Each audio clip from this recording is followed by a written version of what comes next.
right, and congratulations to the Reputation Cartel for taking match two, round one for SEL 3. A great performance by two teams, two really interesting fleets. So we'll go ahead. We do have our winner for the crewer. So we'll go ahead and announce that. And the crewer for EVE Online is a frigate.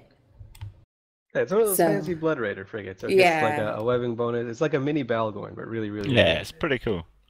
Good fan. It's got nuke bonuses, web bonuses, nice little tackler.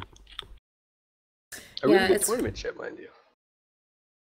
yes, it's one of those fancy little ships, and it is sponsored by SomerBlink, and the winner is House to Twist. So it's House, the number two, and then Twist. So congratulations to them on winning their crewer. And I'm going to go ahead and announce the next trivia question. Of course, trivia questions are sponsored by SomerBlink, and a shout out to our other two sponsors, CCP Games and Lorkin Desal. And trivia question two, the prize will be an Ishumu. And that trivia question is, in what expansion were small, medium, and large rigs introduced? So in what expansion were small, medium, and large rigs introduced? And you are going to send zero point 0.01 ISK to Miss Loot Gods in the SEL Space chat channel and send your answer to them. And that answer will be announced within the second hour of SCL 3. So I'm going to take it and lend it over to the fantastic Selderain and Elendar to go ahead and give their commentary for the first match of Guiding Hand Social Club and Reputation Cartel. What did you guys think about that match? I have to say, I think that Tyrax made a bit of a mistake there, throwing on all jammers on his ships. They seem to have a bit of an effect later in the match, but as you saw, there's no tracking disrupting, and most importantly, no tackle. That first Mac they went on, they started to apply quite a lot of damage to it, and okay, it was dual tanked, but it was dropping through shield fairly quickly, and it simply motored away because there didn't appear to be any webs. And then there didn't appear to be any webbing applied at all through the match. Those arbitrators come with a tracking disrupting bonus. If they brought them in, they might be able to force those Macs, that Tempest Fleet issue, to come in a lot closer, where they could have tackled them and applied damage a lot more easily. Yeah, it was a really strange setup. We've come to expect these sorts of things from Tyrax. There didn't seem to be any real consistency in the tactic. They were in battlecruiser and cruiser hulls. They were drone based. The ones that dropped sentries, they didn't drop Tech 2 sentries, they were dropping Navy sentry drones. They have more hit points, but they have less DPS than their Tech 2 variants. And they were relatively slow, so there wasn't really much they could do, and they had unbonused ECM jamming on all their mid slots. So pretty much in Tyrex's true to form, highly original, highly off the wall, and highly ineffective. That is a pretty good description of it. It's interesting to see as well, they brought in the Tech 2 logistics rather than the Tech 3, and that logistics then sat in the blob with them rather than trying to move away. So where they could have tackled those ships, tracking disrupted them down and tried to protect the logistics that could have sat at range and rep them, he instead sat there, got caught and got killed very quickly because he was immobile, which is what you'd expect from a Tech 3 but not from a Tech 2. That's a very good point. I have a feeling the bans really played a huge part in this team. And when you're not expecting it, if you don't have like 5 or 6 teams set up and just say, oh, screw it, we'll do it live. It did seem like this team, it was very mobile. It looked like it was meant to go with a Legion or a Proteus instead of an Onirios with an ASB tank. But yeah, I don't know. A little bit rushed, probably a little bit unfortunate. And as we expected, and as you called quite rightly, there were no bonus damping ships on the Reputation Cartel team, yet they clearly won the damp war. The Merlins and Kestrels had a butt ton of damps. Towers probably not so much. And the Towers there were pretty good at eliminating tackle. It's just the dual tanked Max, the dual tanked Fleet Tempest, an interesting but not too imaginative a setup. I mean, that's what Hydra took in the very first SCL. They didn't use AARs, obviously, but yeah, I was certainly surprised to see that Tempest dropping so low. As a peer of area wasn't moving at all. He had augmented Valks out around him, but weren't attacking anything. So possibly he was just jammed out, wasn't sure what to do. But it seemed like he could have kited away from the drones and used his VATS to just pop the drones on him and survived a lot longer. Possibly he was just trolling and just waiting to let him drop a bit lower, just keep the damage on him rather than on his remaining frigates. I'm not sure.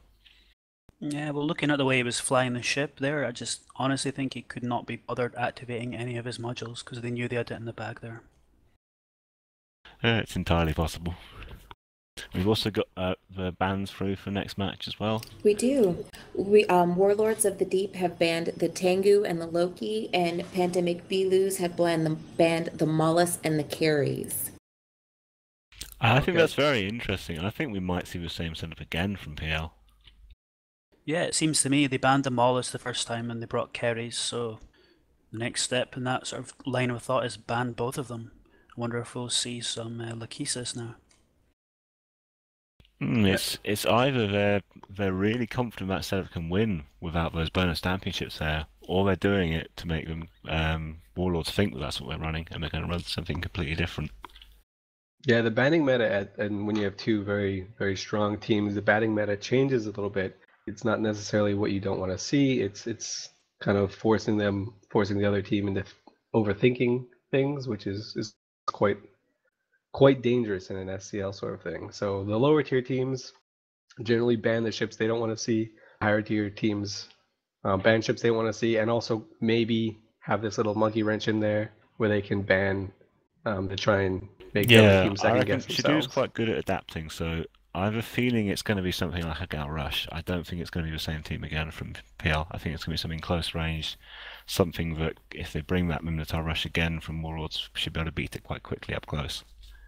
Yeah, I think we're going to see a tactic that's entirely different. He's doing the similar bans just to trick the enemy team into thinking he's going to be bringing a similar setup. But I think we're going to see something that operates on an entirely different principle. Something either truly kiting in long range or something really close and really high damage. We'll also be interested to see what Warlords bring, because the FanFest tournament, essentially it was just the same people as the core of the team, well, a few of them, and they kept the same setup going to the second round after they'd won the first, so we might see that again here. Yeah, when you win the first round, generally it's pretty wise, or pretty not risky, I should say, to keep the same setup on the second round, just to force your enemy into beating you. But I don't know if that's always going to be the case. I personally would be surprised if we see a similar team. I do think we're going to see bombers. I do think we're going to see some light ships, because Warlords of the Deep seem very, very afraid of a shield tinker team, so like a cruise missile based team for the golems and ravens and navy ravens. Well, what we have right now is the two teams at the beacon, and my jaw has just dropped. What's your opinion on this, Alinder? I too am quite surprised. I'm very surprised actually to see the teams here. Well, it's what I expected from Warlords. It's not at all what I expected from PL. So suffice to say, it's going to be a very interesting match that we're going to see coming up here. And we don't want to give too much away. We don't want to take away from our commentary team, but it looks like the teams are getting ready. It looks like Bacchanalian and Brent are ready to be thrown the stream. So I think we're going to go ahead and throw it over to our team so we can get this match started. Here we go for match 1, round 2 for SCL 3, which is going to be Warlords of the Deep versus Pandemic Belus. And this is Ari Danica in the studio along with Elander and Selderain, and then Elise. I'm not sure. Are you going to stay and join us for a little bit, or are you going to scoot? I'll probably be here for another like 30 minutes or so. So I'll see the PL teams through a little bit, and then kind of go do some Zen stuff to get ready to fight test. All right. So Elise is going to come back and join us for a little bit more, and then we'll have our next guest in the studio. So I'm going to go ahead and throw it to our commentary team. Here is round 2 of Warlords of the Deep versus Pandemic Belus here on SCL 3.